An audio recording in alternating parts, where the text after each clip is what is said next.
Assalamu alaikum wa rahmatullahi wa barakatuh. First thing I must mention before I begin is that I'm not worthy to speak about this man.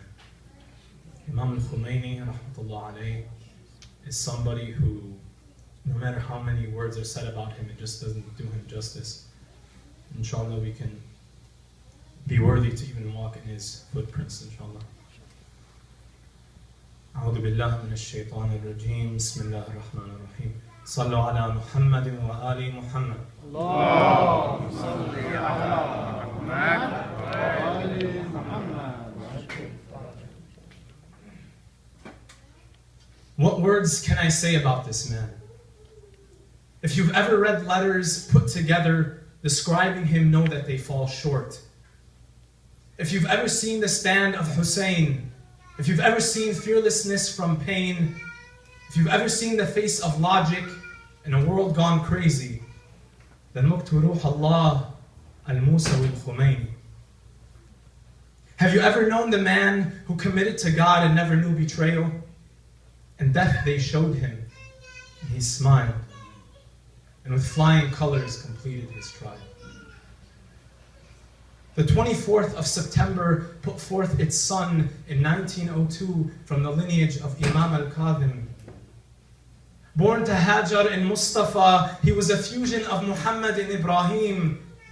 He would remind the world of the oneness of God in a time where stone idols were replaced by shahs in golden palaces and glamorous cars, where worshipping the sun, moon, and stars became worshipping the West's Persian military arm. But little did they know that in just 7 years, this baby boy would become a hafiz of Quran. And forever embedded inside of him were its words that he viewed. Oh yes, he read of Ad and Thamud and seen what God did to those who were crude. Thus, the revolutionary mission of Muhammad and his family became the basis of his views, and so he never forgot to put himself in Hussein's shoes. Emerging from the city of Khomeini, and soon the whole world would know this name, he would arrive in Qom in about 1922, and some say through him the hadith of the Ahlul Bayt came true. That a man from Qom will invite the people to the right path. They will be of iron will and determination. Heavy winds will not deter them from their station. They are not tired of war and only rely on Allah, and the righteous will attain salvation. So he trained under the guidance of the expert mujtahids and sages. The disciple of Shah Abadi reached readiness through struggles and patience. The disciple of Shah Abadi reached readiness through struggles and patience. He learned that true spirituality is not through worshipping Allah in hidden places, but by embodying the teachings of God and saving His creation. That yes, we must pray and fast as well as recite supplications, but it is also obligatory to restore justice and to free our people and nations.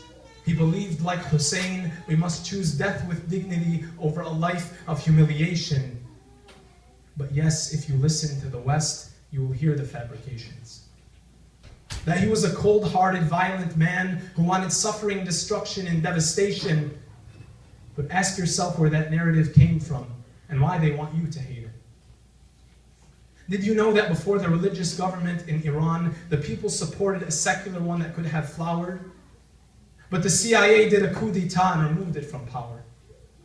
Simply because it was nationalistic, that wanted the Iranian wealth to be for Iranians instead of becoming foreignly devoured. If you don't believe me, it's been declassified. The files don't even have to be scoured. And there are plenty more examples from Venezuela to Yemen, Iraq, and Egypt's Nile, where Mubarak was in power for 40 years, backed by US weapons and stockpiles. When the people flipped, when the people decided to flip the script, they were all, we support the Egyptian people, and said it with a smile. So why do they hate Imam Khomeini? Let me summarize. When oil wealth became present in Iran, so did foreign spies and British Petroleum, who was controlling them. They put in power a man named Reza Shah Pahlavi, who called himself the King of Kings, Yet his masters were in London and Washington, who pulled him with puppet strings and made him dance. And in exchange, he would enjoy worldly wealth, and they would finance his weapons, his men, his crown and throne, as long as the oil wells kept pumping and wealth compounded in their homes. While the people of the country were starving, he was flying in food from other countries on airplanes, and his arrogance made him inept. And then came a man who would no longer accept. Raised by the students of the Ahlul Bayt, he would never fear the threats they would make, to the point that when Savak agents kidnapped him from his home, they were the ones who would shake. He didn't just challenge the Shah, but all governments who ignored the divine command. In his speeches, to admit their hypocrisy, he would demand. He would ask that when you think of an ideology, how can you base it on money? Because if you do that, then all actions will be justified for that end. As opposed to this man who believed that true morality and godly principles do not bend. That you cannot justify oppression for a profit, that you cannot use modernity as an excuse for indecency, that you cannot use technology as a tool to be unjust, that you cannot occupy and destabilize simply because you have the bigger guns, that to give one's life for the sake of truth is not glorifying death, but because it embodies the only reason to live. And that's exactly what he would give. So here we are, to remember a man who derived the law from a heavenly system, built on principles of philosophy, reflection, introspection, and foolproof beliefs, instead of a materialist outlook where people are moved around like sheep. Who embodied Ali and his fearlessness from death, who was a man of the people until he took his last breath. This is the man who prepares the ground for the 12th son of the Holy Prophet. This is the man who prepares the ground for the 12th son of the Holy Prophet. His revolution has succeeded, and no one can stop it. This is the man who prepares the ground for the 12th son of the Holy Prophet.